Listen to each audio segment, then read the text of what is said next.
Innal hamdalillah nahmaduhu wa nasta'inuhu wa nastaghfiruhu wa na'udzu billahi min shururi anfusina wa sayyiati a'malina. May yahdihillahu fala mudilla lahu wa may yudlil fala hadiya lahu. Asyhadu an la ilaha illallah wahdahu la syarika lahu wa asyhadu anna Muhammadan abduhu wa rasuluh. Amma ba'd. Okey, alhamdulillah. Okay, kita pun live on Facebook. Sebab tu kena make up semua tu yang lambat sikit lah. So, apa khabar semua? Semoga semuanya sihat-sihat. Semoga semuanya bersemangat walaupun terpenjara, terperangkap dalam rumah masing-masing. Ataupun rasa stres dengan PDPR anak-anak.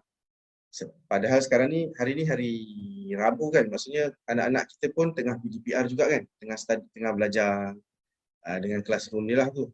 Yang mana saya rasa kadang-kadang berat juga sebenarnya. Bukan berat jugalah, sangat berat. Sangat berat sebab apa tahu? Sebab diorang kena online at least 4 hours, 5 hours, kadang-kadang 6 hours tau. Lepas tu malam pula ada yang sambung. Sebab ada cikgu yang nak buat kelas malam. So, memang susah. Especially untuk budak-budak yang hidup ni bukannya pasal budak-budak ni cerita dia bukan pasal ilmu lagi kan, dia nak main, dia nak belajar daripada experience. Tapi itulah susah nak fokus kan. So janganlah, kalau ada orang susah nak fokus tu, cikgu-cikgu, kalau ada cikgu-cikgu yang tengah dengar ni, relax sikit. Kita pun tak mampu kan tu, kita pun tak mampu untuk duduk depan kelas 4 jam. Apa hal pun dia minum kopi dulu. Okey, hari tu saya tengah screen share ke sekarang ni.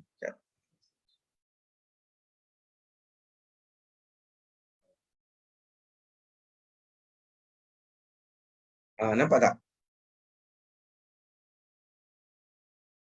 Boleh angguk tu dapat betul tu Fik tadi. Kan? Nampak. Nampak Alright, alhamdulillah. Ini daripada website Indonesia. Of course kita ni setahu saya tak ada lagi PDF available dalam internet yang dalam bahasa Melayu betul lah, dalam bahasa Malaysia lah. Yang ada bahasa Indonesia, so kita kena sabarlah sebab tu ada perkataan-perkataan yang kita rasa macam buat kan.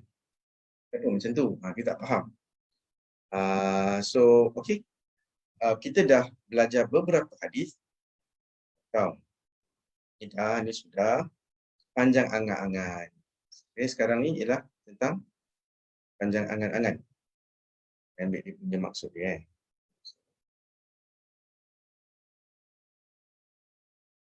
Ini ialah dan kita tengah belajar Sahih Bukhari. Kita tengah belajar Sahih Bukhari, buku ataupun kitab yang ke-31, iaitu kita 81, iaitu Kitabul Riqaq. Sajalah nak tengok kan, tengok saya sendirilah. Nah, ini dia Kitabul Riqaq, yang bermaksud kitab kelembutan hati. Dan saya suka conteng buku saya. Jom kita semua buat amalan ini sebab dia jadi kenangan untuk kita kan. Lepas tu insyaAllah kita tak lupa. Kita tengok balik, oh hari tu ustaz ni cerita macam ni, hari tu ustaz tu cerita macam ni. Jangan lupa, tarikh is very important. Tarikh. Saya ajak anak-anak saya, kalau kau lukis apa-apa kan, anak saya kalau lukis apa-apa, kata make sure you put the date. Sebab nanti bila you dah tua-tua sikit, dah tengok kalau masih boleh jumpa lah kan lukisan-lukisan tu, kita tahu, oh ini aku lukis waktu aku umur 2 tahun, ini waktu 10 tahun, waktu 8 tahun. So dates are very important. Mungkin sebab saya minat sejarah, jadi saya rasa tarikh important lah. Jadi kat sini saya tulis, saya mengajar dekat Ipoh, start bulan 11 2018, habisnya bulan 7 2019. Sebenarnya kalau kita belajar dengan gigihnya setiap minggu, dia akan habis selepas 5-6 bulan tau. Kalau kita nak go through semua hadis dalam ini, saya akan cubalah buat. Kita akan buat je lah slowly. Apa yang tertinggal masih ada live kan, masih dalam Facebook, boleh tengok balik insyaAllah. So dalam hadis dalam Kitabul Riqaq ini ialah 180-an lah, 180 hadis, nak dekat 200 lah senang. Babu fil amal wa tulihi. Amal ni bukannya amal. Amal maksudnya amalan. Ya, tapi ini amal. Amal dalam bahasa Arab bermaksud angan-angan. Ya, ataupun harapan, angan-angan, angan-angan lah. So, contoh angan-angan. Umur saya 42, 43. Saya berangan. Baru ni cakap dengan anak-anak kan. Hari nanti kau akan ada anak. Anak saya umur 12 tahun, anak saya ada umur 17 tahun. Satu hari kau ada anak, nanti baba jadi cucu, baba ada cucu pula. Ni semua angan-angan lah ni. Angan-angan lah. Lepas tu, belum cerita lagi kau kahwin, anak kau dah besar. Kau bawa anak kau datang jumpa baba nak ada cucu yang ramai sebab anak saya pun agak ramai. So macam nice kan? Ni semua angan-angan kita lah. Capai ke angan-angan ni? Allahu Akbar. Capai ke tak capai ni? Kita tak tahu. Tidak. Capai ke tak capai? Kita tak tahu. Tapi itulah manusia. Itulah manusia. So, jom kita tengok hadis.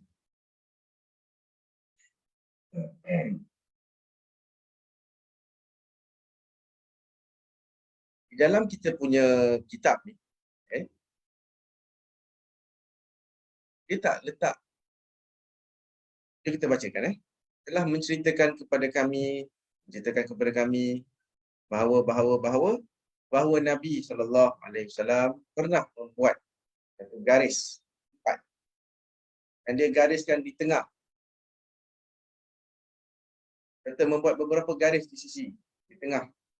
Lalu beliau bersabda, ini ialah manusia, inilah ajalnya. Inilah cita-citanya. Sementara garis-garis kecil ni adalah rintangan. Jika ia berbuat salah, ia akan terkena garis ini. Dan kalau dia buat salah lagi, juga garis ini akan mengenai. Hadis ini ada unsur kejelasan dan ada unsur ketidakjelasan. Tengok cara saya baca pun kita tahu, apa maksud Ustaz ni kan? Kenapa dia cakap macam tu kan? Pendekkan cerita.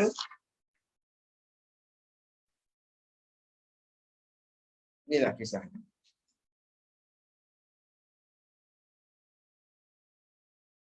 Maka ulama ada beberapa pandangan tentang macam mana Nabi lukis. Rupa-rupanya Nabi pernah duduk sekali. Ada orang dekat taman ni. Oh, tak. Itu mesti skrin tu, Nur Afidah. Terus kami jealous. Ada orang dekat taman. Oh, boleh lepas jogging ke? Teman cucu main. Nice. MasyaAllah.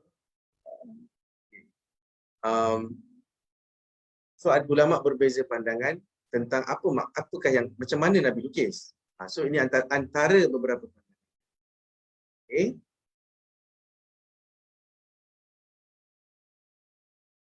Kita fokus kepada yang inilah yang pertama. Ini yang pertama. Ini manusia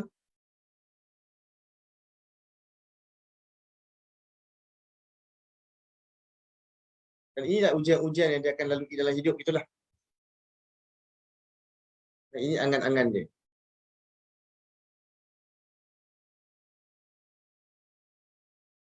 Ajalnya. Macam yang sentiasa mengitari kita ni. Yang kalau kita connection unstable. Oh no. Masih boleh dengar cakap saya? Masih okey okey sebab ada Okay. notification. Connection unstable. Your line breaking, Doctor.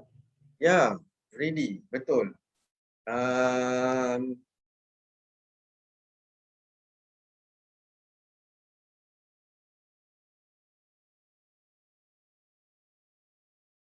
me check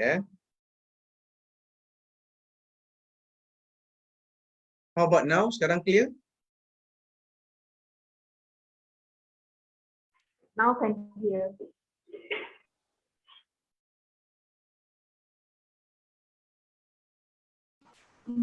Masih Ya? tunjuk speed test tu. PM punya. Speed test tak bagus Okay. That is Itulah. good. Actually by right download speed should be 100. Okay, you can see my screen kan sekarang?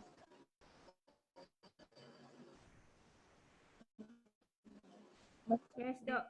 Lagi speak test. Okay. Baik, tak tahu mana tadi. Ceritanya senang. Nabi pernah duduk dengan sahabat, kemudian Nabi lukis di atas tanah satu garis yang lurus, kemudian ada satu garis empat segi di kelilingnya. Itu kita punya fokus, mate. Garis empat segi dan garis lurus. Nampak gayanya garis lurus tu lebih panjang daripada garis yang empat segi tu.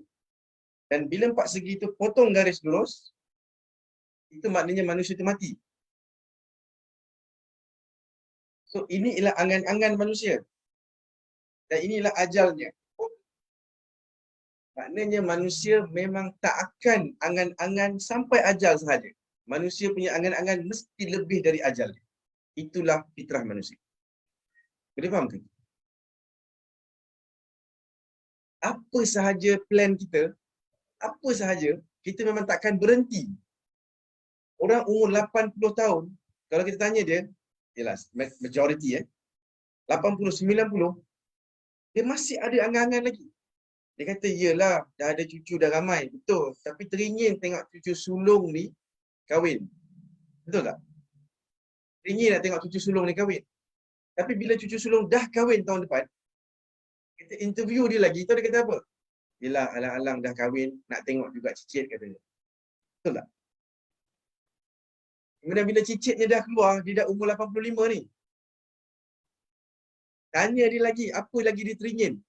Dia mesti ada teringin lagi. At least katanya, biarlah cicit sampai boleh berjalan, boleh bercakap, boleh panggil dia Tok Ma. Nampak tak manusia ni? Itulah manusia. Ini bukan satu benda yang tercela tau. Ini bukan satu benda yang Allah dan Rasul marah kepada kita. Tetapi it's just a statement. Dia satu statement bahawa inilah manusia. Angan-angan kita akan lebih daripada ajal kita.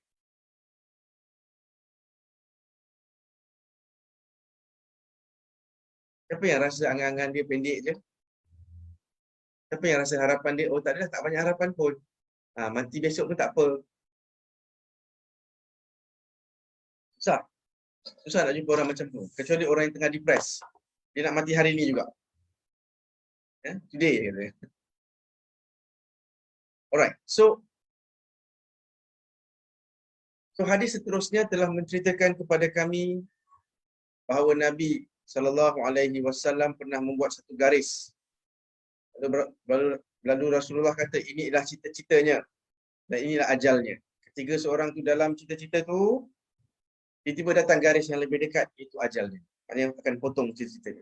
Jadi itu yang orang kita kata dia mati matanya terbeliak kan. Ada benda yang dia tak sampai hajatnya. Sebenarnya tak ada kaitan pun. Mata terbeliak tu normal untuk manusia yang mati. Ya. Bukanlah maknanya dia teringin sesuatu dan tak dapat. Okay, so ada soalan?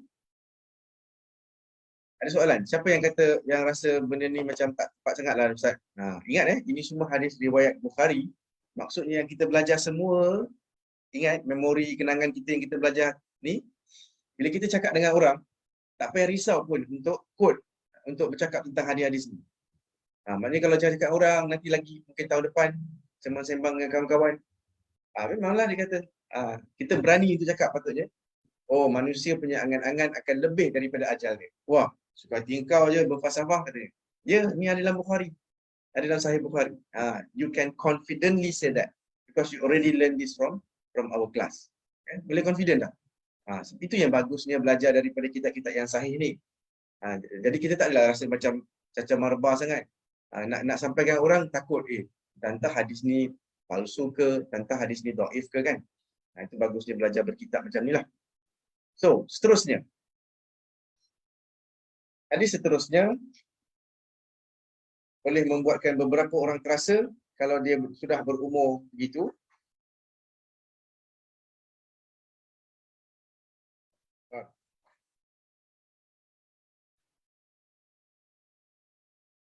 Dalam bab orang yang mencapai usia 60 tahun maka Allah tak menerima alasannya pada umurnya. Orang yang dah mencapai umur 60 tahun, tengok hadisnya. Bahawa Nabi SAW bersabda, Allah tidak menerima alasan seseorang yang telah ditangguhkan ajalnya sampai dia berumur 60 tahun. Allahu Akbar. Nak angkat tangan ke siapa yang dah umur 60 kat sini? Tak payah ya? Tak payah kot. Tak payahlah. Biasa yang cakap tak payah tu lah yang kita boleh suspect tu. Apa umur dia?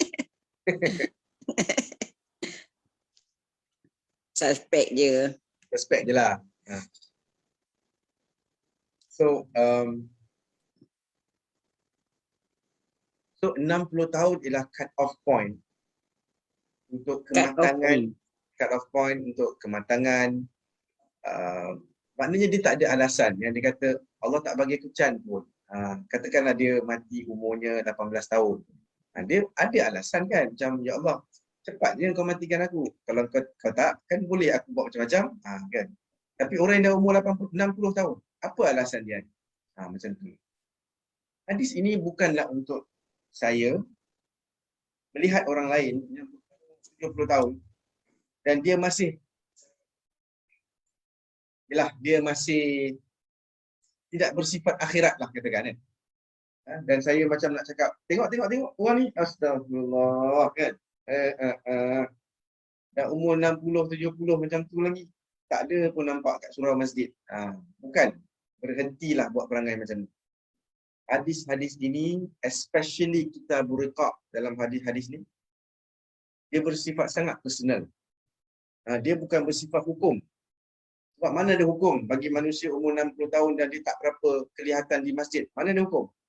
Kan? Mana ada hukuman daripada kerajaan? Tak ada. Cuma semua ini bersifat nasihat. Yang bersifat untuk tumbuk hati kita ni. Hati kita ni keras kadang-kadang. So hadis-hadis ni untuk kita tumbuk, lumat-lumatkan sikit. Biar dia empuklah hati kita ni. Barulah benda-benda baik yang lain akan senang masuk. So, ingat, yang kita belajar setiap minggu hari Rabu kita buriqah ialah untuk melembutkan hati kita. Tak ada kaitan dengan orang lain. Orang lain kalau dia bertanya, kalau kita ada peluang untuk bersembang, kita cakaplah, semalam aku belajar gini. Minggu lepas aku belajar gini. Itu okey. Tapi bukanlah untuk kita baca je, ni makcik aku ni katanya. Oh ini aku punya maklum ni. Kan? Yang umur 60 tapi maklumnya masih lagi kuat umpat katanya. Masih lagi membuat kekecohan dalam keluarga. Oh dapat hadis ni, cantik, alhamdulillah. Dia pun ambil gambar ni, hadis ni.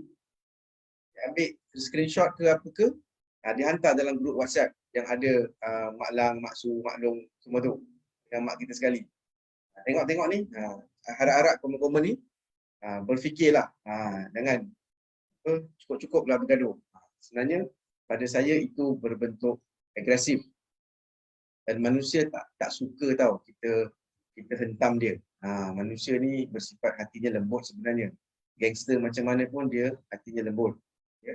Jadi berlembutlah selagi boleh memberi nasihat. Hadis seterusnya, jadi yang umur 60 tu saja je lah nak cakap. Janganlah belagak sangat bagi yang umur 40 tahun. Sebab di dalam syarahnya, maksudnya the explanation of the hadis, ada juga dalam hadis-hadis yang lain. Contohnya hadis riwayat adalah At-Tabari dan lain-lain, ada sebut siapa yang berumur 40 tahun maka dia sudah tak ada alasan dengan Tuhan. Hadis lain sebut siapa yang berumur 46 tahun dia tak ada alasan dengan Tuhan. Dan ada pula hadis lain siapa yang berumur 70 tahun dia tak ada alasan dengan Tuhan. Senang cerita Nabi nak ajar kita bahawa kalau engkau dah ada umur kan, Allah panjangkan ajal, Allah panjangkan umur, bersyukurlah dan buatlah yang terbaik. Sebab inilah dia peluang kita. Sebab Imam Ali radhiyallahu anhu dia kata apa? Ali dia berkata,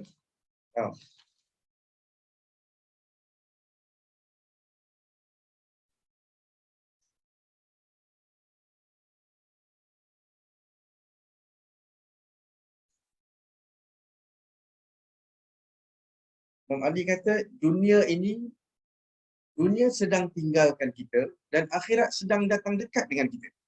Dunia tengah pergi ni, akhirat tengah datang. Manusia memang makin jauh dari dunia dan makin dekat dengan akhirat. There's no doubt about that. Sebab itu Imam Ali kata, fa innal yawma amal wala hisab. Dan sesungguhnya hari ini ialah hari amal tapi tak ada hisab. Hisab maksudnya, hisab kan kita dulu-dulu kan, siapa yang berumur 50-an sekarang, dia tahu bahawa dulu matematik dipanggil al-hisab. Betul tak? Ilmu hisab. Sebab bahasa Arab hisab maksudnya kiraan. Dalam bahasa Arab hisab maksudnya kiraan. Jadi ada ilmu hisab, ilmu kira-kiraan. Matematik lah.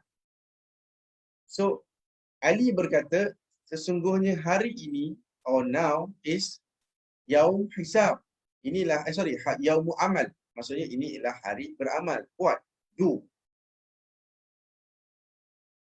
Wa ghadan hisabun wala amal. Dan besok, which is akhirat nanti, itu tak ada amalan dah. Tak ada amalan. Itu ialah hari hisab. Hari kira. Tak boleh nak buat apa-apa. Daripada ini pun, kita patut belajar satu perkara. Perkara tu apa? Dalam dunia ini manusia kena buat. Manusia kena buat. Dan kalau selalu kan kita sebut amal saja, terus terfikir solat. Amal aja terus terfikir zakat, puasa, haji, umrah. This is not the most correct way of thinking. Kalau Allah jadikan manusia semata-mata untuk solat kepada dia, dan semata-mata, cuba dengar baik-baik. Semata-mata supaya boleh rukuk dan sujud.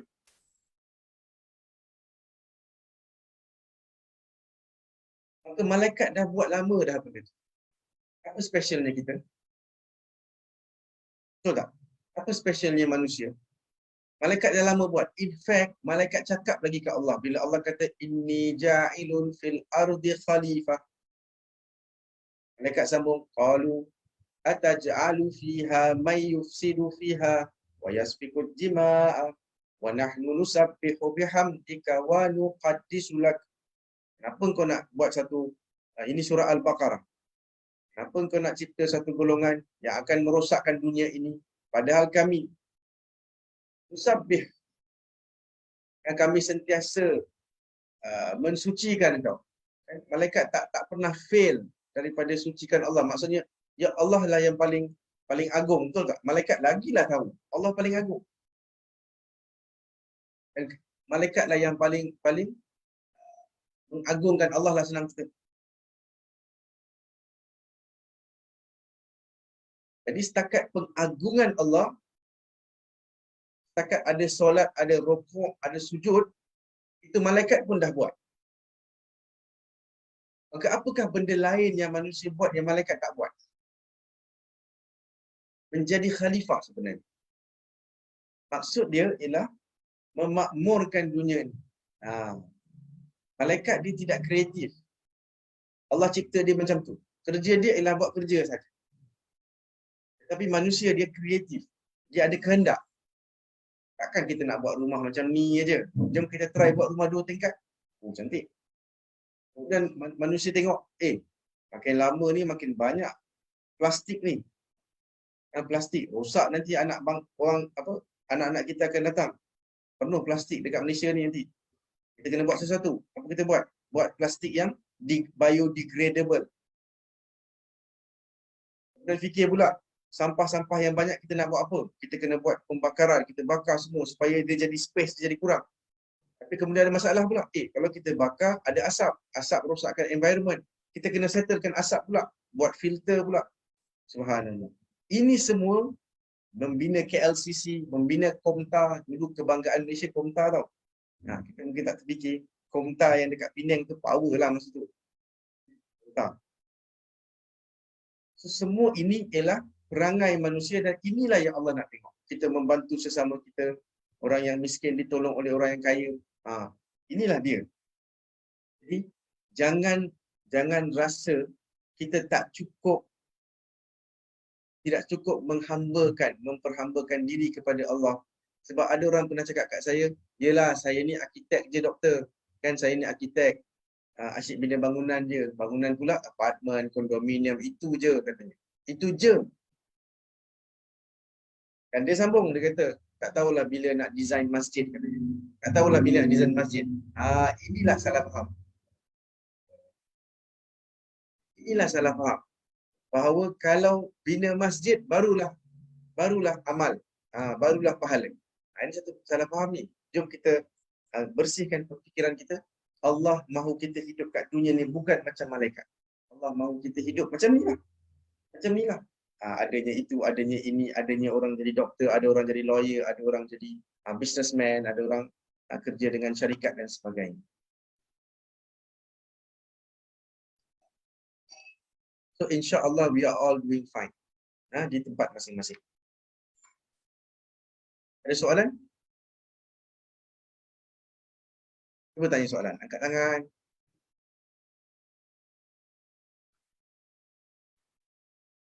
Ada soalan ni?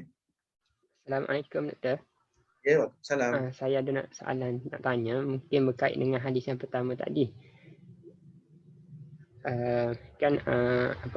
Tadi ada disebut mengenai angan-angan. So kalau contoh kan saya ada juga dengar macam perkongsian lah daripada motivator dia kata kita kena ada sebelum tidur tu, contohnya kita buat satu macam angan-angan jugalah lebih kurang untuk kita nak capai. Contohnya dalam 2-3 tahun lagi saya nak ada rumah bentuk sekian-sekian. So macam tu dikit-dikit macam kategori dibolehkan ataupun macam mana?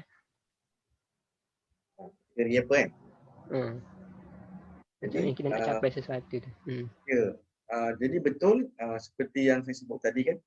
Dia kata hadis-hadis dalam ni, especially hadis angan-angan ni, nampak tak? Bukan, dia tidak ada sifat cela dalam hal ni. Kan? Mana ada Nabi marah ke apa? Nabi cuma bagi statement. Inilah kita. Manusia akan sentiasa berangan jauh-jauh dan ajal akan datang. Maksudnya inilah satu balance yang kita kena belajar. Bahawa kita akan berangan-angan. Orang berniaga mana tak berangan-angan? Tidak. Orang kerja mana tak angan-angan? Dalam kita tak berangan-angan pun kita berangan-angan. Ingat ustaz-ustaz tak ada angan-angan? Tidak. Macam saya tengah mengajar ni, angan-angan saya kena habiskan semua ni. Itu angan-angan saya kena habiskan semua ni. Ingat saya agak-agak lah, saya masuk kat dalam agak-agak lah, saya masuk kat dalam jadual saya bahawa saya mungkin mati separuh jalan. Tak masuk pun. Saya dah fikir siap-siap dah. Nanti ni kalau habis dalam masa 5 bulan ni saya rasa. Setiap hari saya nak ajar 10 hadis supaya. Mana masuk faktor saya mati tengah-tengah? Ataupun sakit, na'udzubillah. Tak ada. Jadi itulah manusia, Afiq. So, teruskan angan-angan sebab itu kita manusia. Kita kena plan. Angan-angan tu planning tau. Okay? Planning. Ni aku nak kahwin ni, umur 25 aku nak kahwin. Kalau boleh aku dah anak umur 26. Lepas tu aku nak sewa rumah dulu. Kemudian aku nak beli kereta murah dulu. Tak nak hutang, gitu gini kan. Lepas 10 tahun aku buat bisnes ni. Tak apalah. Aku nak buat gini. Orang yang kerja kerajaan pun, sampai bila aku nak sampai pangkat 41. Aku nak naik pangkat 44. Tak? 44. Apa nak buat? Jadi dia plan. Dia buat gini. Mana ada manusia yang masukkan cerita dia mati tengah-tengah dalam hal ni? Tak ada. Sebab kalau sentiasa cakap pasal mati. Lemah semangat kita juga ni. Isteri kita kata, bang, jom kita beli sofa bang. Sofa kita ni dah koyak dah ni, budak-budak main. Pakai pisau dia koyakkan. Kan? Tak payahlah. Mana tahu besok mati. Lemahnya semangat. Bang, jom kita pergi beli baju raya bang. Mana tahu raya sempat ke tidak. Padahal raya lagi 6 hari, 7 hari ni. Raya haji. Jomlah beli online baju. Berayalah kita kat rumah. Tak payahlah. Mana tahu mati besok. Lemah semangat. Lemah semangat. Orang macam ini sudah ada. Pernah ada. Zaman Nabi lagi dah ada. Dan Nabi tegur dia. Nabi, antara orang yang jadi macam ni ialah siapa tahu? Abu Darda. Abu Darda dia jadi macam tu. Dan orang lain yang namanya macam ni kan, dia jadilah Abdullah ibnu Amru ibnu Al-As. Dah ada dah. Dia macam dia tak ada angan-angan lah. Nikah pun tak ada semangat. Hidup dengan isteri pun tak ada semangat. Lepas tu Nabi akan bagi teguran. Dia kata, fa inna li jasadika alaika haq. Inna li zaujika alaika haq. Isteri kamu ada hak atas kamu. Anak-anak kamu ada hak atas kamu. Jadi ke mana boleh anak-anak kita bapa, jom kita pergi apa kan? Tak payahlah menantau mati tengah jalan kan. Kita habis lemahnya semangat. So, saya harap terjawab ya. Terima kasih soalan tu. Dok, nak tanya boleh? Jom. Sama macam yang first adalah angan-angan tu. Menarik sebenarnya, tapi saya kadang-kadang confuse juga sebab orang cakap macam kena sentiasa ingat mati. Macam ini dunia saja. Macam mana kita nak balancekan perasaan tu dan fikiran tu? Macam ada juga dengar yang pasal hadis apa yang orang yang bijak tu orang ingat mati. Macam tu lah maksud saya. Terima Sahih. kasih. Orang yang bijak ialah orang yang sentiasa ingat mati. Betul? Macam nak balancekan?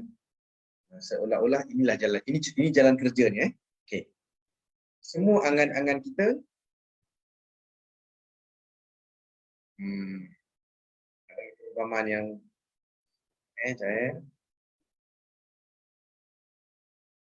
macam ni. Kita semua ada duit, sikit atau banyak. Bila kita bagi pinjam duit ke orang, kita beli barang, kita buat investment, betul tak? Kita tak guna semua duit kita. Katakan saya ada RM100,000. Betul tak? Yang saya main-mainkan, maksudnya cuba-cuba untuk jom kita buat penjagaan buku tu, maka saya akan keluarkan RM5,000, print buku, jual dengan harapan RM5,000 tu akan jadi RM10,000. Betul? Saya berani keluarkan RM5,000. Betul, ada orang datang pinjam, nak pinjam Ustaz, pinjam duit sikit, saya sangkut gitu ni, saya berani bagi dia RM1,000. Tapi jangan minta pinjam tau, ini cerita je. Ini cerita je, jangan minta pinjam RM1,000 dari saya. Dalam grup ni ada 56 orang, habis aku RM56,000 aku. Kan? Ini cerita saja. RM1,000 Ustaz. Saya pun bagi RM1,000. Tahu kenapa saya boleh bagi RM1,000? Sebab saya masih ada simpanan. Dan mungkin saya dalam otak saya buat cut off point dia, saya akan main-main hanya dengan RM50,000. Sebab saya ada RM100,000 je. Main-main hanya dengan RM50,000. Apa maksud saya main-main? Investment, beli barang, gini dengan RM50,000. RM50,000 lagi ialah macam fixed deposit saya. Itu saya punya insurance. Background, mesti kena ada. Maka boleh jadi itulah cara fikir juga dalam hal angan-angan, cita-cita dan ingat mati. Hidup kita ni macam RM100,000. Yang separuh dari hidup kita ialah tentang mencuba itu, mencuba ini, planning, tidur lewat kadang-kadang, telefon kawan, ada bisnes apa-apa kan, bisnes suaran, pasal bisnes, total pasal bisnes. Tak ada unsur akhirat langsung ni. Betul, bisnes. Bisnes macam mana kita nak jadi lagi kaya. Alhamdulillah syarikat kita dah buat 2 million tahun ni. Jom kita target untuk 4 million tahun depan sebab kita mampu. Jom kita buat, jom. Tapi ingat, ada background dia. Dalam otak kita ni ada background dia. Apa dia? Kita berusaha sangat, tapi kita tahu yang Allah boleh cabut nyawa kita bila-bila saja. Jadi disebabkan adanya background itulah, bila kita ada untuk capai 4 juta tu, yang syarikat kita nak capai tu, kita nampak jalan. Cantik, nampak jalan. Tapi jalannya apa? Kita kena develop satu tanah yang ada dekat Raub ke apa. Tapi untuk lepaskan itu, kita kena bagi duit dekat menteri. Kita kena suap dia. Dia kata dia tak nak cash, tapi ada satu tempat ni, rumah banglo besar dekat area Kuantan. Kalau kau boleh belikan untuk aku, hadiah lah, bukan nak suap. I'm fine. Maka kita pun sebab nak capai ni, nak dapat 2 juta ni, developing ni. Itu mungkin 5 juta tu. Kalau kita boleh develop tanah tu, apalah sangat 500,000 banglo dekat Kuantan, ataupun 1 juta banglo. Maka kita nak hulur kan. Tapi masa nak hulur tu apa? Ada backgroundnya apa? bahawa Allah boleh ambil nyawa aku sekarang juga, ataupun esok, ataupun minggu depan. Aku nak jawab apa dengan Allah nanti. Maka disebabkan ada background tu lagi lah, kita takkan jadi gunung. Tak apa, tak apa YB, tak apa menteri, tak apa Datuk Seri, saya tak nak develop tanah ni. Tak apalah, saya hilang 4 juta. Pun tak dapat pun 4 juta yang kita unjurkan. Itulah manusia yang baik. Sentiasa ada fikir bahawa dia akan mati. Tak payah cakap je. Kadang-kadang kita manusia ni cakap je kan. Tak apalah, nak mati. Tapi dia juga orang yang jahat. Cakap je pasal mati kan. Tapi yang paling penting ialah ingat mati sebenarnya. Sama juga waktu kita nak type dalam Facebook. Kita nak gaduh dengan orang ni. Nak gaduh ni, nak mencarut-carut ke apa kan. Masa dah type dah ni. Tapi sebab ada background bahawa kita boleh mati, dan posting IG, Facebook, Twitter kita tu akan abadi tau. At least dah dalam 50 ke 100 tahun lagi, anak kita, cucu kita, isteri kita akan tengok. Malu tak kita? Disebabkan fikir bahawa kita mungkin akan mati, mungkin kita yang menaik tu tak ada gaduh ke apa, kita padam balik, tak jadi type lah, tak jadi posting. Kan adanya background, latar belakang bahawa aku boleh mati bila-bila. Itulah kelebihan orang yang ingat mati. Allah. Boleh. Okey. Seterusnya, bahawa Nabi SAW bersabda, kalau boleh kan dalam pembelajaran kita, saya takkan sebut nama-nama manusia ni Abu Sufa, Abdullah bin Sa'id ke apa, Sa'id bin Musayyab ke apa, ke Abu Hurairah, tak nak sebut.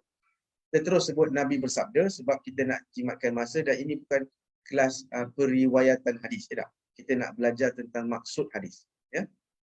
Jadi, Nabi kata bahawa hati anak Adam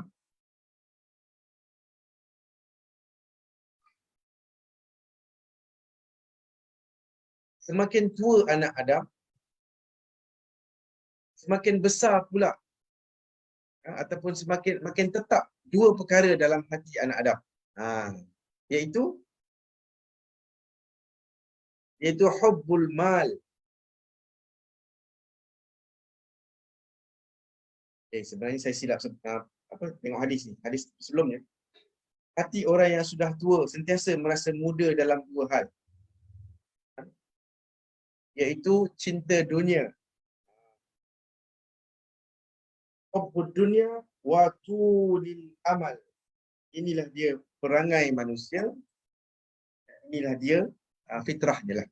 Bahawa manusia, hati orang yang dah tua, tapi dia akan sentiasa muda dalam dua hal. Iaitu dia akan cinta dunia ini dan panjangnya angan-angan dia. Hadis seterusnya juga berkait bahawa manusia akan terus tua, tetapi dia akan sentiasa ada hubbul mal. Dia akan suka dengan harta.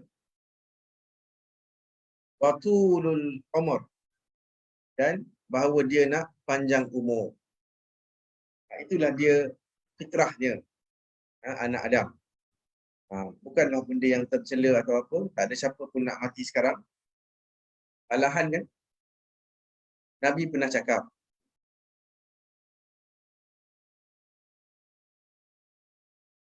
Nabi pernah sebut, Nabi kata, Nabi sebut ayat Quran lah. Nabi kata,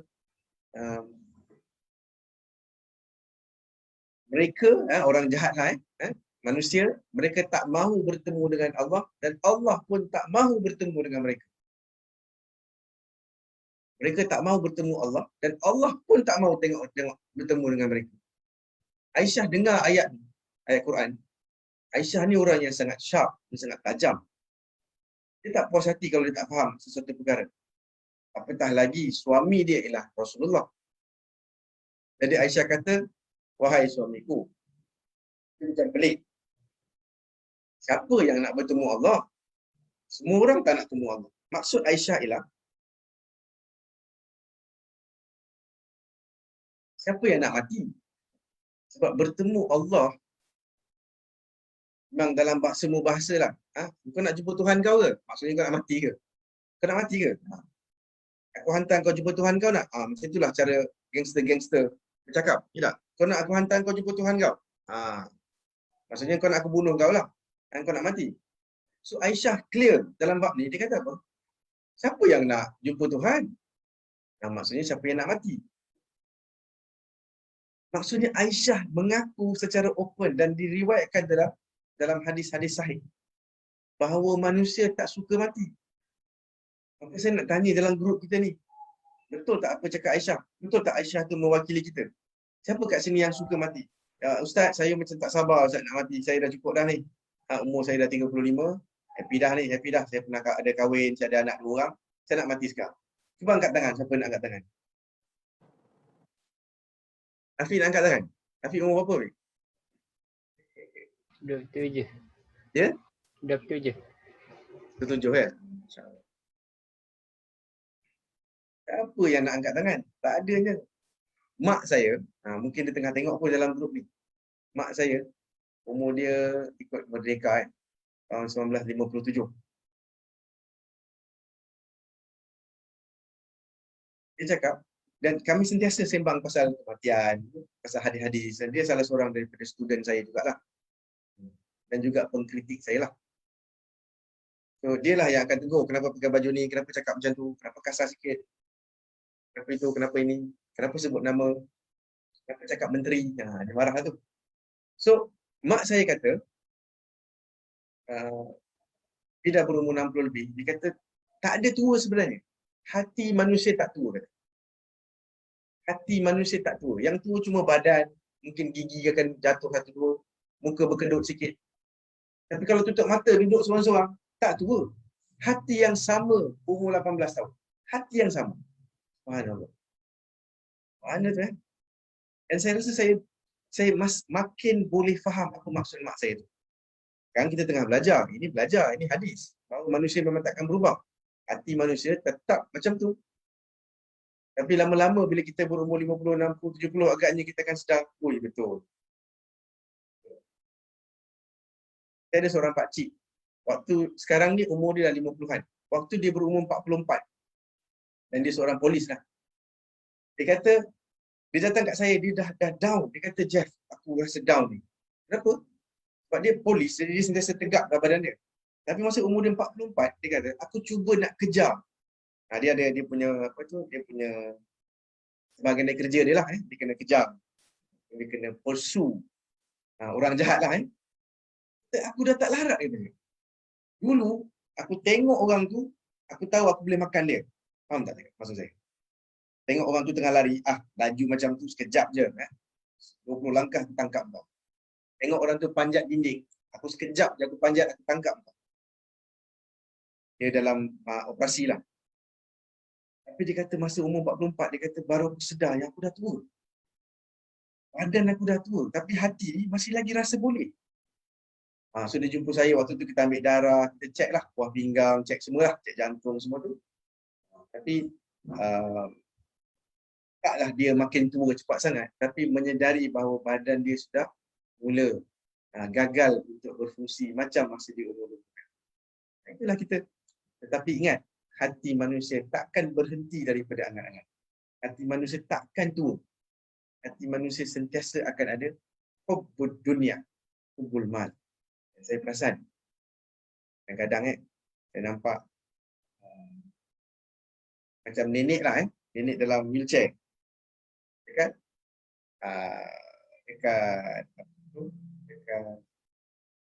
shopping center. Mereka masuk, ni bawa ni family bawa nenek ni masuk dalam kedai emas. Beli emas, kan? Gelang, beli. Nenek ni. Dan saya agak yakin dia dah umur 80-an dah. Tengok kedut dah semua. Kecil dah badan dia. Sebab manusia bila dia makin tua, dia makin kecut sebenarnya. Dia fikir balik, memang saya teringatlah hadis-hadis macam ni. Dan teringat bahawa ini realiti hidup. Siapa yang kata aku akan mati hari ni?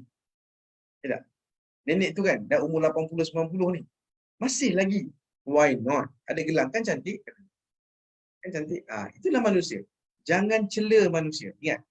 Jangan hina manusia. Sebab itulah kita nanti umur 80. Lelaki pun sama, perempuan pun sama. Semoga Allah tidak hilangkanlah perasaan bahawa macam mana pun kita akan jumpa Allah. Tapi ingat, jangan kita hina diri kita dan jangan hina orang lain apabila kita masih ada lagi semangat, masih ada lagi tenaga untuk merancang. Tahun depan kita buat gini je dah. Tahun depan. Padahal dia dah umur 80-90 ni. Dia ada tahun depan lagi. Raya tahun depan, jom kita pergi ni. Macam tu kan. Bila COVID ni selesai, kita pergi umrah nak katanya. Nampak? Dia ada lagi angan-angan. Subhanallah. Semoga Allah tak cabutlah perasaan ini dari kita. Hadis seterusnya.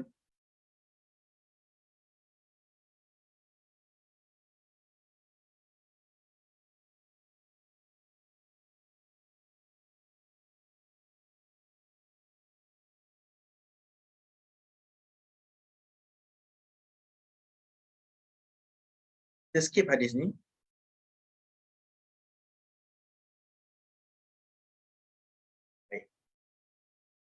Dari Abu Hurairah bahawa Nabi SAW bersabda, tidak ada balasan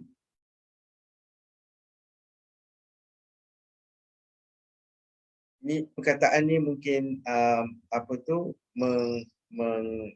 mengelirukan, perkataan mengelirukan, tapi maksudnya ginilah, tidak ada balasan yang sesuai untuk hamba aku jika aku mencabut nyawa orang yang dia sayang, kemudian dia rela ataupun redha dan bersabar, kecuali syurga. Dalam bahasa biasa, dalam bahasa normalnya, orang yang kematian seseorang dan dia sabar, maka Allah kata aku akan bagi syurga untuknya. Itulah cerita. Inilah antara ujian-ujian paling berat dalam dunia. Bahawa Allah ambil orang yang kita sayang. Oh, susah. Dengan cara kematian salah satunya. Allah ambil orang yang kita sayang. Saya mengaku bahawa saya tak pernah lagi betul-betul kematian orang yang sangat rapat dengan saya. Yalah, sangat rapat tu macam kita sebut, yalah, sangat rapat lah. Dan saya tak boleh mendabik dada untuk kata saya orang yang sabar. Sebab saya tak pernah diuji dengan ujian yang macam tu. Tidak pernah lagi kehilangan orang yang sangat rapat. Yang ada sepupu, ada pakcik, ada datuk, ada nenek kan. Tapi makin lama patutnya makin dekat dengan kita lah. Semoga Allah bagilah kesabaran kepada kita kan. Hadis seterusnya. Hadis agak panjang.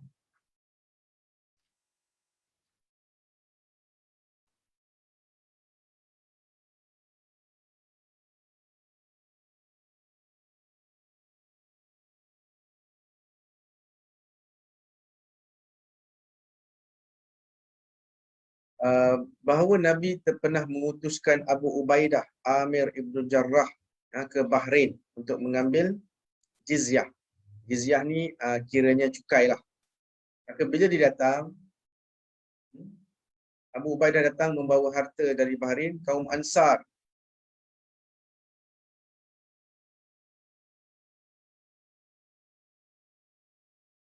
Kaum Ansar akan pergi jumpa Nabi.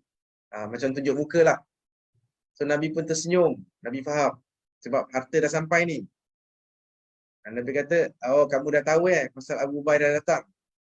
Mereka kata, betul Nabi, kami tahu. Dan Nabi pun kata, bergembiralah. Dan berharaplah terhadap sesuatu yang dapat mudahkan kalian. Maksudnya, it's normal lah.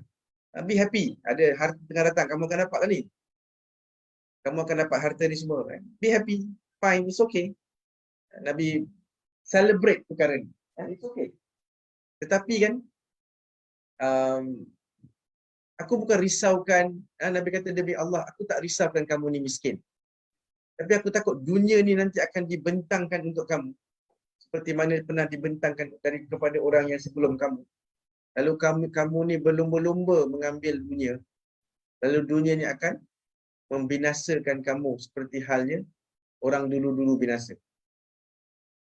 Dan manusia ni memang rosak sebab dunia lah. Maksudnya tengah gila hartanya. Sampai dia korbankan prinsip.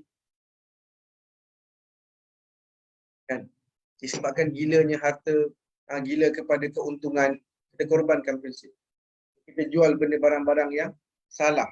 Ada orang sampai dadah. Dia sendiri tak ambil dadah dan dia tak nak anak dia jadi penagih dadah. Tapi dia mengedah dadah. Contohnya. Sebab apa? Good money.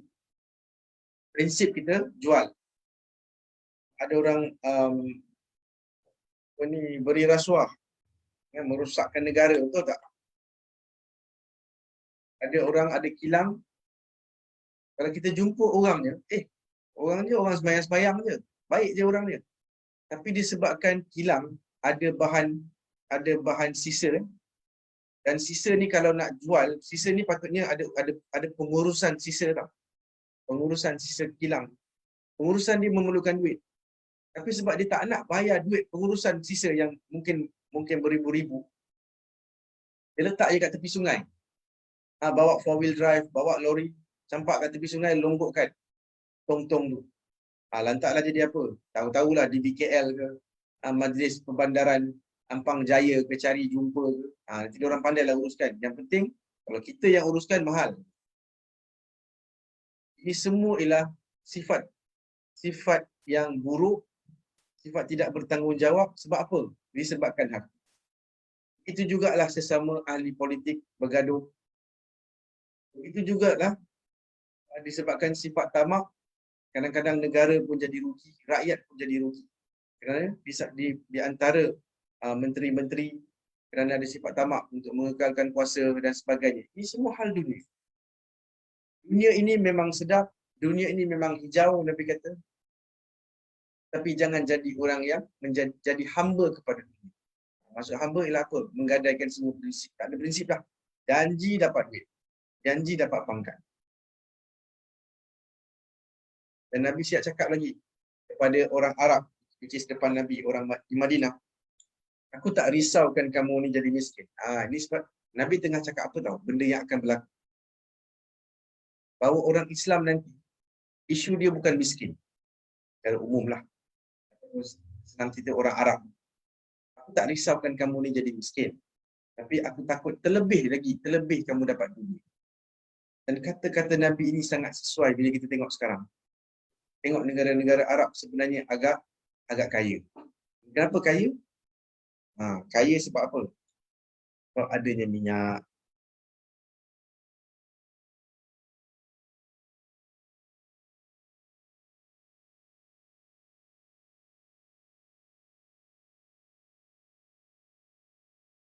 Hadis seterusnya juga berkaitan.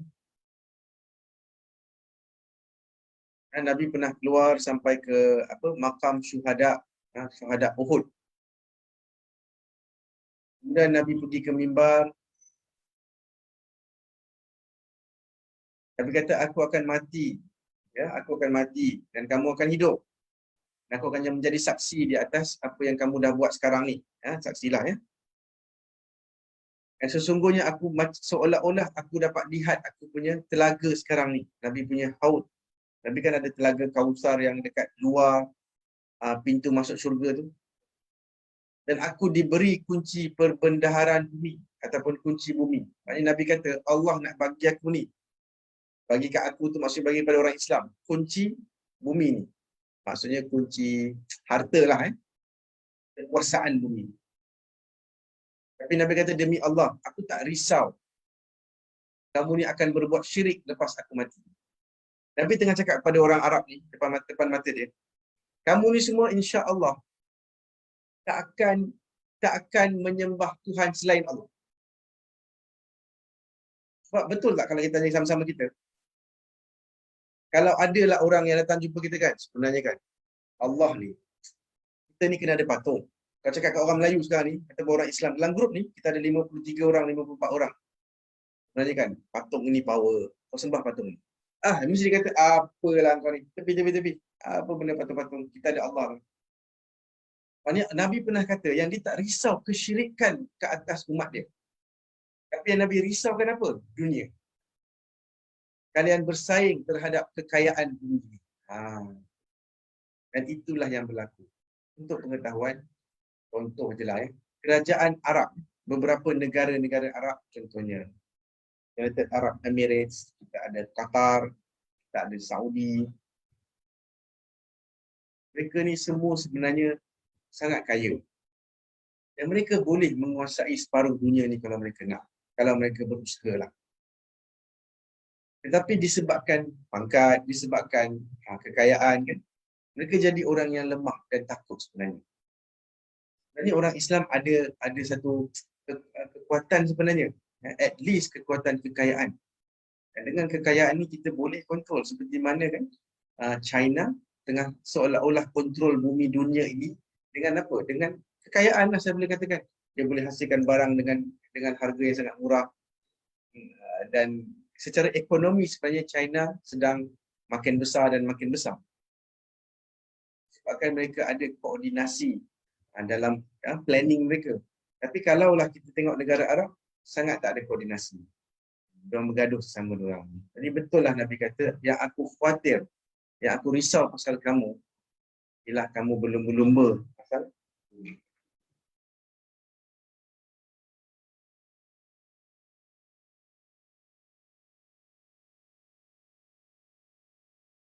hadis seterusnya,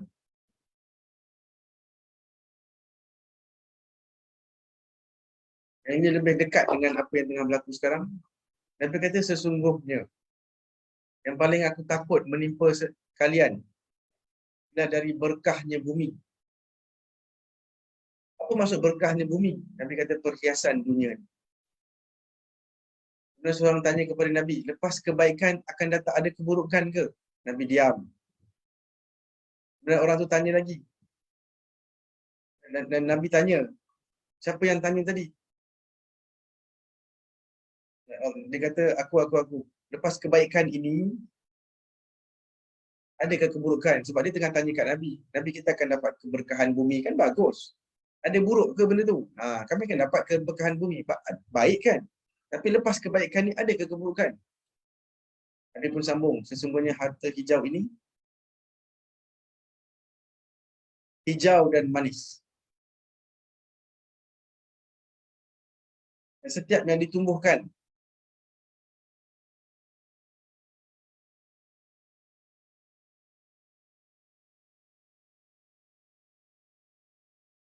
apa tinggalkan yang itu, dia cakap pasal binatang. Dan sesungguhnya harta itu manis. Maka siapa yang mendapat kekayaan dengan cara yang betul, letakkan pula di tempatnya, maka alangkah beruntungnya dia. Dan siapa yang mengambil dengan cara yang tak benar, maka ibaratnya ialah orang yang makan dan tak pernah kenyang. Jadi fokus hadis ni ialah makan dan tak pernah kenyang.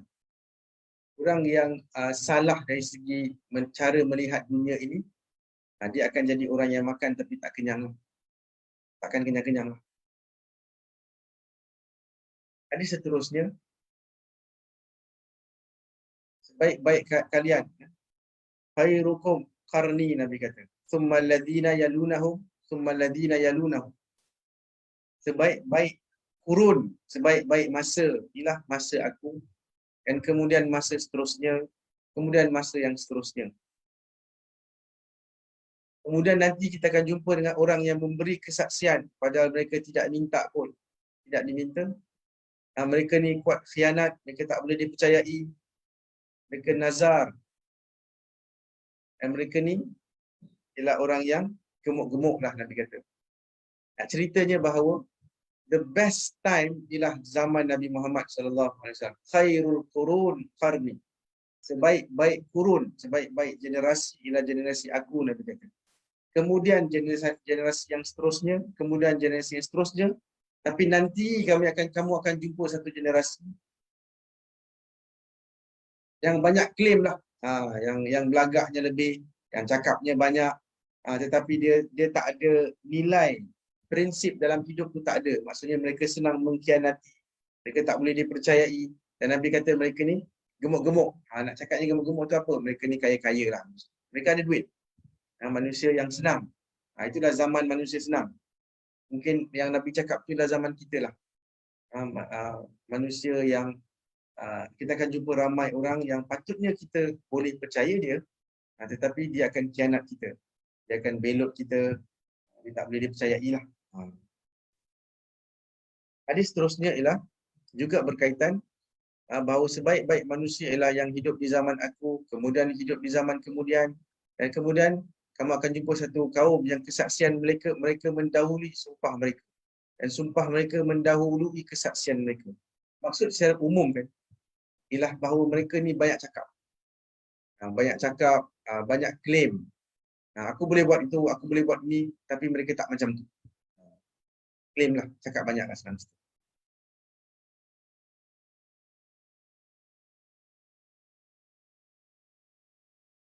Ada soalan ke?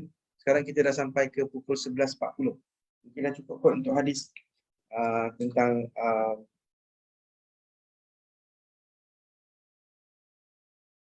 mungkin saya boleh habiskan 2 hadis lagi sebab dia berkait.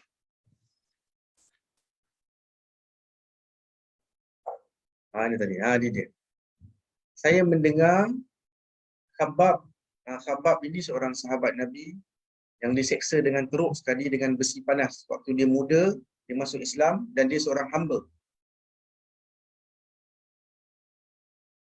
Jadi sebabkan dia hamba, maka dia diseksa kerana dia masuk Islam. Waktu itu zaman Mekah. Maka tuan dia, seorang perempuan, Ummu Anmar namanya. Sama dengan family-family, ahli-ahli keluarga Ummu Anmar, mereka akan datang dalam kedai dan Khabbab ni dia tukang besi. Maksudnya kedai itu kedai milik tuan dia dan dia ni bekerja lah, kira manager lah. Manager bekerja lah. Jadi dia akan main dengan besi. Besi ni kalau nak tempa dia dan sebagainya kena ada api kan. Dia kena tempat panas, dia panaskan besi tu kemudian baru dia boleh bengkokkan besi dan buat sesuatu. Bentukkan dia. Jadi waktu dia tengah sibuk-sibuk buat macam tu, Ummu Anmar akan datang ambil satu besi daripada awan dan bakar tangan dia, dan bakar badan dia, dan bakar depan dia, dia punya dada dan belakang dia. Ikut suka hati dia orang. Sebab dia seorang hamba. Sampai satu peringkat dia jumpa Nabi, dia kata, ila mata ya Rasulullah. Sampai bila wahai Nabi? Sampai bila kita nak hidup macam ni Nabi? Susah tau. Omar pernah tengok badan Khabbab ni. Dia kata, Khabbab, cerita sikit. Dia kata. Omar pernah tanya Khabbab, waktu tu dah tenang lah. Omar tanya Khabbab, cerita sikit apa yang jadi kat engkau waktu dulu yang kau kena seksa tu. Khabbab tak perlu cakap apa pun. Dia cuma angkat baju dia saja. Dan bila Omar tengok, cukup dia kata. Dia kata, aku tak pernah tengok luka orang yang sampai begitu sekali. Sebab bila kena bakar, dia akan ialah orang yang terbakar beberapa kali tau. Dia mungkin 50 kali kan kena besi panas sini. Maka dah rosak habis dah dia punya badan. Khabbab Ibn al-Arab. Tapi di hujung-hujung nyawa dia nanti dia akan kaya. Khabbab akan jadi kaya. Sangat kayanya dia sampai dia rasa apa tau? Pengorbanan dia sebab tu dia susah dulu. Takut-takut dah kalah dengan kesenangan dia sekarang. Itu fikiran manusia lah. Khabbab fikir takut, akan risau. Nikmat yang dia tengah dapat waktu dia tengah dah berumur ni, kalau dibandingkan dengan susahnya dulu, menang nikmat ini. Sebab tu nanti kan Khabbab akan risau. Dia akan sakit, dia akan sakit lah. Dia akan sakit. Dan waktu tu dia kata apa? Kalaulah Nabi tak larang kami mengharapkan kematian, nescaya kami akan harap kematian. Sebab dia rasa sedih sangat. Tak tahu dia sedih sebab apa? Sebab dia sangat kaya. Dia sedih sebab dia sangat senang. Dia sedih sebab dia sangat senang berbanding dengan kesusahan dulu. Dan dia selalu ingat betapa susahnya kawan-kawan dia dulu. Sama-sama berjuang ni. Sama-sama bertahan ni. Contohnya Hamzah. Contohnya Mus'ab bin Umair. Dia selalu ingat pasal mereka ni. Dia kata sesungguhnya para sahabat Nabi dia. Bukan para Muhammad ni. Para sahabat Muhammad. Telah mendahului kami. Maksudnya kawan-kawan seperjuangan dia dah mati dah. Sementara mereka tidak mendapatkan sikit pun daripada kehidupan dunia. Maksud dia nak sebut apa? Kawan-kawan dia dah mati dah. Maksud dia masa dia berjuang sama-sama, mereka dah mati dalam keadaan susah. Dah lah kena seksa, kena bully, kena hina, lepas tu kena bunuh, mati. Tanpa dapat peluang untuk dapat apa yang Khabbab dapat sekarang.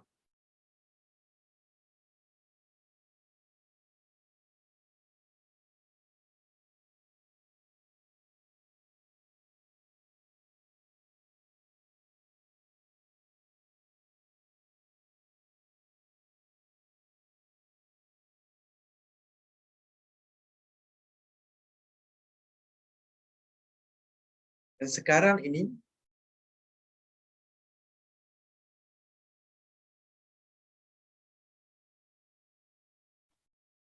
apa yang kami dapat sekarang ni dalam satu penjelasan, kami ni pula sekarang ni dah kaya sangat sampai tak tahu nak buat apa, maka kami akan mula bina bangunan. Punyalah kaya sampai sibuk nak bina bangunan ataupun besarkan rumah. Sebab zaman Nabi mana ada pembesaran rumah. Nabi sangat sibuk dan Nabi sangat susah lah. Walaupun ada duit tapi ada orang lain yang membutuhkan dia. Dia kata apa? Kami ni kalau sekarang ni dapat lebih sikit, kami akan start tambahlah rumah ataupun tambah dinding dan sebagainya. Itu maksud. Khabbab rasa down sangat bila melihat diri sendiri. Kayanya aku. Ada duit lagi ni, nak fikir ni. Ni boleh tambah ni, bilik ni boleh tambah. Rumah ni kita boleh lebarkan sikit ni. Kita buat extension dan sebagainya. Khabbab pun dah fikir dah. 1,300-400 tahun dulu, dah ada orang dah fikir cara kita fikir. Kita pun fikir kot oi kayanya aku. Ataupun Alhamdulillah Allah bagi aku kekayaan. Bukan rumah dah ada dah. Tapi fikir pula nak renovate, nak tarik belakang, nak tolak yang belakang, yang depan ni nak tarik depan sikit. Sebagainya. Kemudian ada gate elektrik pula. Nak tukar tingkapnya. Tak sesuai tingkap 4 segi ni, nak buat bulat-bulat sikit. Dan hadis seterusnya pun sama. Cuma Imam Bukhari nak letak riwayat yang lain. Dan Khabbab pernah saya pernah tengok Khabbab katanya. Seorang tabi'in. Dia datang jumpa Khabbab. Ketika itu Khabbab tengah membangunkan rumah dia. Jadi Khabbab ni di tengah bina rumah dia lah. Khabbab yang dulu susah tu. Tapi dia hidup lama sampai zaman Umar. Dia tengah bina rumah ni. Kemudian datanglah seorang tabi'in. Khabbab tahu. Khabbab ingat ni. Waktu dia buat tu, dia tengah ingat lah tu. Apalah yang aku tengah buat ni. Ataupun senangnya aku sekarang. Terus terpacul daripada mulut dia, dia kata apa? Sesungguhnya para sahabat sudah mati dah. Dan sikit pun tak dapat dunia ni. Dia cerita kat yang tabi'in. Dan kita pula, dia nak cakap diri kita lah. Dapat sikit aja duit, terus buat ataupun menambah sepetak tanah. Ataupun tambah batu bata lah senang. Sepetak tanah tu kira, buat batu bata lah untuk bina rumah. Wallahu'alam. Saya harap adalah kefahaman sikit-sikit. Walaupun ada hadis-hadis yang mungkin mengelirukan. Ataupun perkataannya banyak kan. Membuat kita rasa keliru lah. Sebenarnya ceritanya mudah je. Ceritanya ialah adanya teringatnya Khabbab yang dulunya susah, sekarang dia sangat senang, dan sampai dia tengah cakap pasal diri dia sendiri. Oh dulu aku susah betul bersama dengan sahabat-sahabat kena seksa. Waktu tu kami rasa kamilah paling teruk kena seksa lah. Tapi sekarang ni benda tu semua dah hilang. Malahan Khabbab anaknya ramai, duitnya banyak kan. Sekarang dia dah mula rasa takut-takut. Semangat dia itu dah mengalahkan susah dia. Dia teringat betapa susahnya dulu kami dulu. Sekarang ni senangnya kami. Senang dapat duit sikit, terus bina bangunan ataupun tambah rumahnya. Wallahu'alam. Ada soalan? Ingat tau, ini semua bukan hukum. Hadis ni bukan hukum. Jadi janganlah pula cakap, oh maknanya ustaz nak kata, saya tak elok untuk renovate rumah. Jangan. Renovate rumah nak buat 5 bilik ke 10 bilik pun. Semua itu halal dalam dunia. Halal. Allah tak pernah halang. Cumanya Khabbab nak cerita, dan cerita tu diriwayatkan kepada kita, betapa dia rasa apa? Senangnya aku sekarang. Itu je. Senangnya aku sekarang. Semoga Allah ampunkan kita semua. Dan semoga Allah beri kefahaman bahawa macam mana senang pun kita, macam mana banyak pun bilik yang kita ada kat rumah kita, berapa tingkat pun rumah yang kita ada, akhirnya kita akan juga bertemu Allah. Jadi jom kita manfaatkan semua yang kita ada. Manfaatkan maksudnya. Kalau rumahnya besar, buatlah kelas kat rumah tu contohnya. Biar orang datang. Kalau rumah besar, ajak orang datang rumah. Bagi jamuan, bagi makan-makan. Rumah kan besar, meja pula panjang, 10 orang boleh duduk. Oh, macam zaman Nabi Isa pula, the last supper, panjang mejanya. Tapi apa guna kalau hanya suami dan isteri duduk jauh-jauh makan? kemudian maid datang untuk serve. Itu saja ke? Jadi mungkin kita boleh manfaatkan rumah kita yang luas tu untuk apa? Ajak anak-anak kawan datang main kat rumah kita sebab rumah kita luas, rumah mereka cuma apartmen, flat.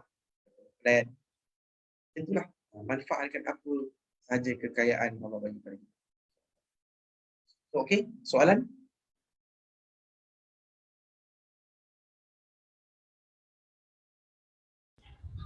Doktor dekat Facebook tak ada soalan Okey. untuk makluman doktor. Baik. So okey. Terima kasih dalam kita punya Zoom macam mana? Okey ke nak komen ke? Atau nanti ke cancelkan projek lebaran rumah lepas dengar hadis ni? Janganlah cancel. Benda tu semua halal. So okey. Terima kasih banyak di atas penyertaan saudara-saudari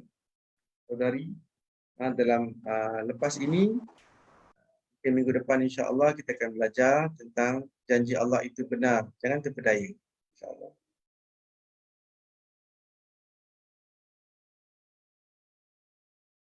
Allahu a'lam. Subhanakallahumma wa bihamdika asyhadu an la ilaha illa anta astaghfiruka wa atubu ilaik. Assalamualaikum warahmatullahi wabarakatuh. Thank you Dr. Terima kasih Jas. Assalamualaikum. Terima kasih doktor. Thank you, Doktor. Okay. Terima kasih doktor. Assalamualaikum. Waalaikumsalam. Terima kasih doktor. Assalamualaikum. Terima kasih doktor. Assalamualaikum. Terima kasih doktor. Assalamualaikum. Salam.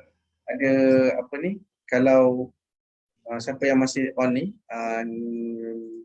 hari Ahad ni insya-Allah saya akan present tentang seorang sahabat, lebih kurang pukul 10 pagi lah. Saya akan present seorang sahabat namanya Huzaifah bin Yaman. Nanti saya akan share dia punya iklan lah dengan Brother Pen dan dalam saya punya Facebook dan lain-lain lah insya-Allah. Baik doktor. Assalamualaikum. Haja Mariam.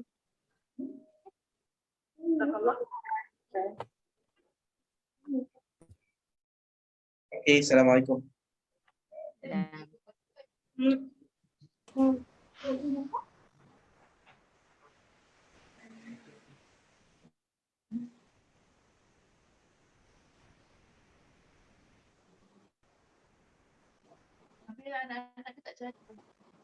Dia orang macam, tapi kesian tu lah. Ya Umi boleh nangis satu tengok ni lah anak-anak dia macam kesiannya budak-budak ni. Macam mak dia hilang kan.